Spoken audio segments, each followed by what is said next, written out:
Hi നമസ്കാരം. എല്ലാവർക്കും മറ്റൊരു പുതിയ വീഡിയോയിലേക്ക് വീണ്ടും സ്വാഗതം. ഇന്നത്തെ വീഡിയോയിൽ നിങ്ങൾക്ക് എല്ലാവർക്കും ഈ ഒരു മഴ സീസണിൽ ഉപയോഗപ്പെടുന്ന വീഡിയോ ആണ് കാണിച്ചു തരാൻ പോകുന്നത്. വേനൽക്കാലത്തെ അപേക്ഷിച്ച് മഴക്കാലത്ത് ഒരുപാട് കാര്യങ്ങൾ നമ്മളെ ബുദ്ധിമുട്ടിക്കാറുണ്ട്. അതിൽ ഇമ്പോർട്ടൻ്റ് ആയ ഒരു കാര്യമാണ്, ഓൾമോസ്റ്റ് എല്ലാ ആളുകൾക്കും ഈ ഒരു ബുദ്ധിമുട്ട് ഉണ്ടായിട്ടുണ്ടാവും. അതെങ്ങനെ പരിഹരിക്കാന്നുള്ള വീഡിയോ ആണ്. അപ്പോൾ വീഡിയോ മാക്സിമം മുഴുവനായിട്ട് കാണാൻ ശ്രമിക്കുക. ഇഷ്ടമാകുകയാണെങ്കിൽ ഒന്ന് ലൈക്ക് ചെയ്യുക, ഷെയർ ചെയ്യുക, സബ്സ്ക്രൈബ് ചെയ്യുക. അപ്പോൾ എന്തൊക്കെയാണ് ഇന്നത്തെ വെറൈറ്റി ടിപ്സ് എന്ന് നോക്കാം. നേരിട്ട് വീഡിയോയിലോട്ട് കിടക്കാം. ആദ്യം കാണിക്കുന്ന ടിപ്പ് എന്താണെന്ന് വെച്ച് കഴിഞ്ഞാൽ, അപ്പോൾ നമ്മൾ ഏറ്റവും കൂടുതൽ ഉപയോഗിക്കുന്ന ഒരു സാധനമാണ് അരി.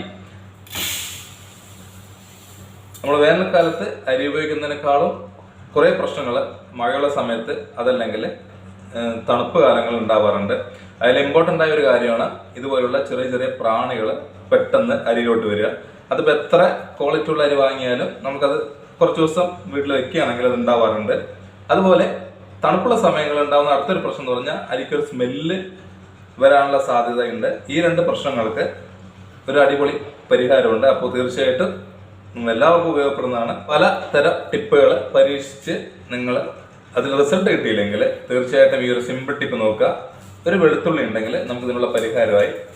വെളുത്തുള്ളിയുടെ തോല് നമ്മൾ ഇതിലോട്ട് ഇട്ട് വെക്കുകയാണെങ്കിൽ അരിയിലുണ്ടാവുന്ന പൂപ്പല്ല് മണം നമുക്ക് പെട്ടെന്ന് ഇല്ലാതാക്കാൻ പറ്റും. അപ്പോൾ നിങ്ങൾ എത്ര വലിയ പാത്രത്തിൽ അരി ഇട്ട് വെക്കുകയാണെങ്കിലും ഇതുപോലെ ഒരു വെളുത്തുള്ളിയുടെ തോല് നമ്മൾ അരി പാത്രത്തിലോട്ട് ഇട്ട് വെക്കുക.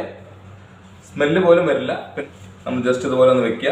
മുഴുവനായിട്ട് വെക്കണമെന്നില്ല, 1-2 അല്ലി ഇട്ടാലും മതി. ഇതുപോലെ വെച്ച് കഴിഞ്ഞാൽ വളരെ പെട്ടെന്ന് തന്നെ ഇതിലെ പ്രാണികൾ പുറത്തു പോകുന്നതാണ്. തീർച്ചയായിട്ടും നിങ്ങൾ ഈ ഒരു സിമ്പിൾ ആയിട്ട് ടിപ്പ് ചെയ്ത് നോക്കുക. എല്ലാവരുടെ വീട്ടിലും ഉള്ള ഒരു സാധനം തന്നെയാണ്. ഇനി അടുത്തൊരു സിമ്പിൾ ടിപ്പാണ്. ഇതും തണുപ്പ് കാലത്താണ് ഏറ്റവും കൂടുതൽ ബുദ്ധിമുട്ടുണ്ടാക്കുന്നത്. നമുക്ക് ബ്രേക്ക്ഫാസ്റ്റിനെല്ലാം വാങ്ങി വയ്ക്കുന്ന പൊടികൾ, അതായത് ഗോതമ്പ് മാവാവാം, അരിപ്പൊടി, റവ തുടങ്ങിയ സാധനങ്ങൾ നമ്മൾ എത്രയൊക്കെ നല്ല ബോട്ടിലിൽ എയർ ടൈറ്റനിങ് ആയിട്ട് അടച്ചു വെച്ചാലും പെട്ടെന്ന് തന്നെ ഒരു ബാഡ് സ്മെല്ല് ഉണ്ടാവും. ഇതുപോലുള്ള പൊടികൾ നിങ്ങൾ വാങ്ങിയിട്ട് പാക്കറ്റിൽ നിന്ന് പൊട്ടിച്ച് നിങ്ങൾ ഏത് തരത്തിലുള്ള പാത്രങ്ങളിൽ ഇട്ട് വെക്കുകയാണെങ്കിലും അത് എത്ര ക്വാണ്ടിറ്റി ആണെങ്കിലും വിഷയമില്ല. ഇതുപോലുള്ള ബാഡ് സ്മെല്ലോ പൂപ്പൽ വരാതിരിക്കാനോ ചെയ്യാൻ പറ്റുന്ന ഒരു സിമ്പിൾ ടിപ്പാണ്. കുറച്ച് ഉപ്പെടുത്ത് ഇതുപോലുള്ള പൊടികളിൽ, ഏത് പൊടികളിൽ വേണമെങ്കിലും നിങ്ങൾക്ക് മിക്സ് ചെയ്യാം. നന്നായിട്ടൊന്ന് മിക്സ് ചെയ്ത് കൊടുക്കുക, എല്ലാ ഭാഗത്തോട്ടാവുന്ന വിധത്തിൽ. അപ്പോൾ ഈ ഒരു ടിപ്പ് നിങ്ങൾ ഇതുപോലെ ചെയ്തതിന് ശേഷം ക്ലോസ് ചെയ്ത് വെക്കുക. എത്ര ആഴ്ചകളോ മാസങ്ങളോ നിങ്ങൾ സൂക്ഷിച്ചു കഴിഞ്ഞാലും നമ്മൾ ഓപ്പൺ ചെയ്യുന്ന സമയത്ത് യാതൊരു തരം സ്മെല്ലും ഉണ്ടാവില്ല. കൂടാതെ റവയൊക്കെ പെട്ടെന്ന് പൂപ്പൽ വന്നു കഴിഞ്ഞാൽ കട്ടി പിടിക്കാനുള്ള സാധ്യതയുണ്ട്. അപ്പോൾ അതെല്ലാം ഒഴിവാക്കാൻ നിങ്ങൾ ഈ ഒരു ടിപ്പ് ചെയ്യുക. ഏത് തരം പൊടികളിലും നമുക്ക് ഈ ഒരു സിമ്പിൾ ടിപ്പ് ഉപയോഗിക്കാവുന്നതാണ്. ഒരു 1/4 ടേബിൾ സ്പൂൺ ഉപ്പിന്റെ ആവശ്യം മാത്രമേ ഉള്ളൂ. അടുത്തൊരു യൂസ്ഫുൾ ആയിട്ടൊരു ടിപ്പാണ്, നമ്മുടെ വീട്ടിൽ ഏറ്റവും കുറവ് ക്വാണ്ടിറ്റി വാങ്ങി വെക്കുന്ന പച്ചക്കറി ആയിരിക്കും തക്കാളി. കാരണം ഫ്രിഡ്ജിലാണെങ്കിലും പുറത്ത് വെക്കുകയാണെങ്കിലും പെട്ടെന്ന് ചീത്തയാവുന്നതാണ്. മാക്സിമം 2 ദിവസം അല്ലെങ്കിൽ 3 ദിവസം. തക്കാളി ഒരിക്കലും ഫ്രിഡ്ജിൽ വെക്കാൻ പാടില്ല, ഇത് പുറത്ത് വെക്കേണ്ടതാണ്. ഇത് പോയിസൺ ആകാനുള്ള സാധ്യതയുണ്ട്. അപ്പോൾ മാക്സിമം പുറത്ത് സൂക്ഷിക്കുക. പുറത്ത് സൂക്ഷിക്കുന്ന സമയത്ത് ഉണ്ടാകുന്ന പ്രശ്നം പെട്ടെന്ന് ചീഞ്ഞു പോകുന്നതാണ്. അത് മാറ്റിയെടുക്കാൻ വേണ്ടി ചെയ്യാൻ പറ്റുന്ന സൂപ്പർ ടിപ്പ് കാണിച്ചു തരാം. നിങ്ങൾ പരീക്ഷിക്കാത്തവരുണ്ടെങ്കിൽ ഒന്ന് പരീക്ഷിച്ച് നോക്കുക. അപ്പോൾ ഇത് വെളിച്ചെണ്ണയാണ്, പേരച്ചോട്ടിൻ്റെ വെളിച്ചെണ്ണയാണ്. ഇത് വേണമെന്നില്ല കേട്ടോ, ഞാനത് സൗകര്യത്തിന് വേണ്ടി ഇത് എടുത്തുന്നേ ഉള്ളൂ. കുറച്ച് വെളിച്ചെണ്ണ ഇതുപോലെ കയ്യിലാക്കിയതിന് ശേഷം തക്കാളിയുടെ ഈ കാമ്പിൻ്റെ ഭാഗത്ത് ഇതുപോലെ ഒന്ന് പുരട്ടി കൊടുത്തു കഴിഞ്ഞിട്ട് നിങ്ങൾക്ക് പുറത്ത് വെക്കുകയാണെങ്കിൽ നമ്മൾ സാധാ തക്കാളി എത്ര ദിവസം ഉപയോഗിക്കാൻ പറ്റും അതിൻ്റെ ഇരട്ടിയോ അതിൽ കൂടുതൽ ദിവസങ്ങളോ നമുക്ക് ചീത്തയാവാതെ തക്കാളി സൂക്ഷിക്കാൻ പറ്റും. മുഴുവനായിട്ട് തേച്ച് കൊടുക്കണമെന്നില്ല, വേണമെങ്കിൽ നിങ്ങൾ ചെയ്യാവുന്നതാണ്. പക്ഷെ കാമ്പിലാണ് നമ്മൾ മെയിനായിട്ട് ചെയ്യേണ്ടത്. ഇതുപോലെ ചെയ്ത് നിങ്ങൾ പുറത്ത് എവിടെയെങ്കിലും വെക്കുക. ഒരാഴ്ചയിൽ മേലെ സമയം വേണമെങ്കിൽ തക്കാളി കേടുകൂടാതെ നമുക്ക് ഉപയോഗിക്കാൻ പറ്റും. ചീത്തയായി കഴിഞ്ഞാൽ തക്കാളി ടേസ്റ്റ് നല്ല രീതിയിൽ വ്യത്യാസം വരുന്നതാണ്. പിന്നെ ഏറ്റവും കൂടുതൽ ഫംഗൽ ബാധ ഉണ്ടാകുന്ന ഒരു പച്ചക്കറിയും തക്കാളിയാണ്. അപ്പോൾ മാക്സിമം ചീത്തയായിട്ടുണ്ടെങ്കിൽ അത് ഉപയോഗിക്കാതിരിക്കുക. ഇനി അടുത്ത വളരെ വളരെ യൂസ്ഫുള്ളായ ഒരു ടിപ്പാണ് പറഞ്ഞുതരാൻ പോകുന്നത്. കാരണം നമ്മുടെ അടുക്കളയിൽ ഏറ്റവും കൂടുതൽ ഇമ്പോർട്ടൻ്റ് ആയ ഒരു ഐറ്റമാണ് കുക്കർ. കാരണം ഏറ്റവും യൂസ്ഫുള്ളും അതുപോലെ തന്നെ നമ്മുടെ കുക്കിങ്ങിൻ്റെ സമയത്ത് ഒരുപാട് സമയം ലാഭിക്കുന്നതുമായ ഒരു ഐറ്റമാണ് കുക്കർ. അപ്പോൾ ഓൾമോസ്റ്റ് എല്ലാവരും കുക്കർ ഉപയോഗിക്കുന്നവരാണ്. കറക്റ്റായിട്ട് മെയിൻറ്റെയിൻ ചെയ്തില്ലെങ്കിൽ കുക്കർ ലീക്ക് ആവാനും അതുപോലെ ചിലപ്പോൾ ചില സമയത്ത് പൊട്ടിത്തെറിക്കാൻ വരെ സാധ്യതയുള്ളതാണ്. അതുപോലുള്ള പ്രശ്നങ്ങളൊക്കെ നമുക്ക് ഈസി ആയിട്ട് നമുക്ക് വളരെ പെട്ടെന്ന് മാറ്റിയെടുക്കാൻ പറ്റുന്നതാണ്. സമയം ലാഭിക്കുന്നതിനാണെങ്കിലും ഗ്യാസ് സേവ് ചെയ്യുന്നതിനാണെങ്കിലും കുക്കർ വളരെ ഇമ്പോർട്ടൻ്റ് ആണ്. ഏത് സാധനം കുക്ക് ചെയ്യണമെങ്കിലും ഒരു 1-2 ഡ്രോപ്പ് വെളിച്ചെണ്ണ ഇതുപോലെ ഒന്ന് ഒഴിച്ചു കൊടുത്തതിന് ശേഷം നന്നായിട്ടൊന്ന് തേച്ച് കൊടുക്കുക.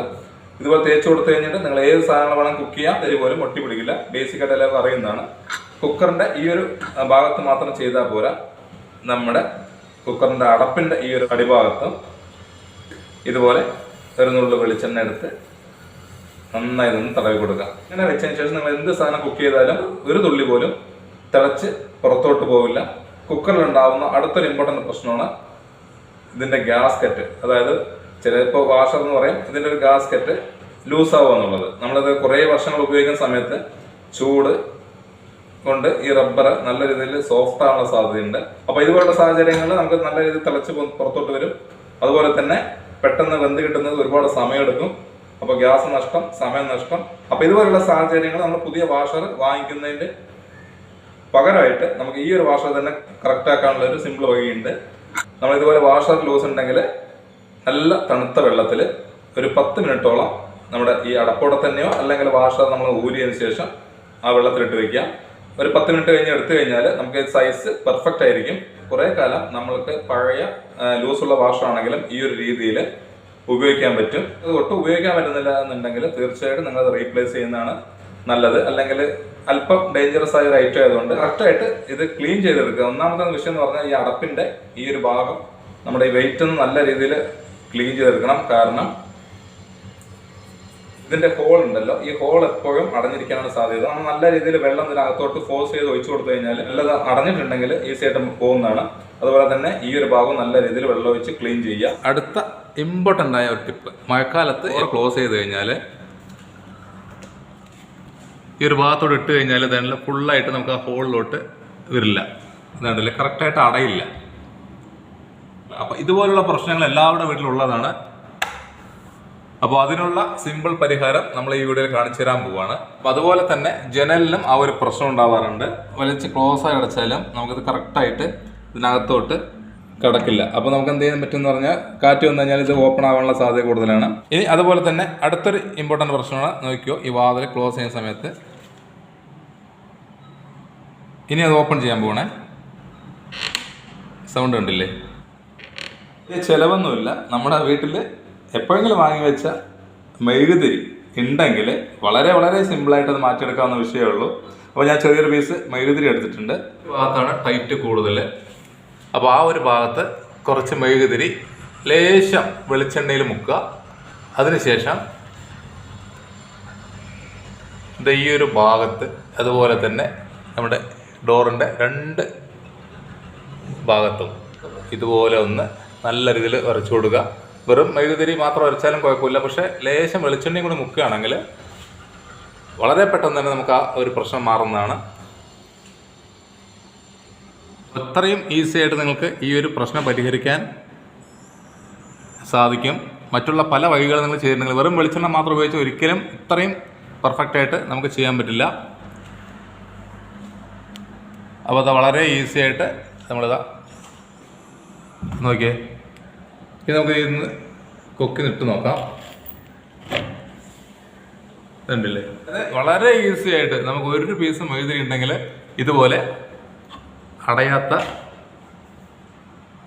വാതിലുകൾ അതുപോലെ ജനലുകളെല്ലാം നമുക്ക് ഈസി ആയിട്ട് അടച്ചെടുക്കാൻ പറ്റും. ഈ വിജാഗിരിയൊക്കെ ഒരുപാട് പഴകിയിട്ടുണ്ടെങ്കിൽ തുരുമ്പൊക്കെ ആയിട്ടുണ്ടെങ്കിൽ നിങ്ങൾ ഇതുപോലെ ഒന്ന് ഉരച്ചു കൊടുത്തു കഴിഞ്ഞാൽ വാതിലിൽ നിന്നുണ്ടാകുന്ന സൗണ്ട് വളരെയധികം കുറയ്ക്കാൻ പറ്റും. അപ്പോൾ അത് ഏതുതരം വാതിലുകൾ ഉപയോഗിക്കാം. നമുക്ക് അലമാരയിലെ വാതിലുകൾ അല്ലെങ്കിൽ കബോർഡുകളിലെ വാതിലുകൾ ഏതിലാണെങ്കിലും നിങ്ങൾക്ക് രീതി നമ്മൾ ചെയ്ത് കഴിഞ്ഞാൽ യാതൊരു സൗണ്ടും ഇല്ല. അപ്പോൾ എല്ലാവരും ഈ ഒരു രീതിയിൽ ചെയ്ത് നോക്കുക. വളരെ പെർഫെക്റ്റ് ആയിട്ട് തന്നെ നമുക്ക് ഡോറുകൾ ക്ലീൻ ആയിട്ട് അടയ്ക്കാൻ പറ്റും. ആദ്യമായിട്ട് കാണുന്നവരുണ്ടെങ്കിലും സബ്സ്ക്രൈബ് ചെയ്ത് കാണുക കേട്ടോ. അപ്പോൾ വീഡിയോ വൈൻഡപ്പ് ചെയ്യണം. എല്ലാവരും ഇതുപോലെ ഒന്ന് ട്രൈ ചെയ്ത് നോക്കുക. അടുത്ത വെറൈറ്റി ടിപ്സുമായി കാണുന്നവരേക്കും ബൈ ബൈ.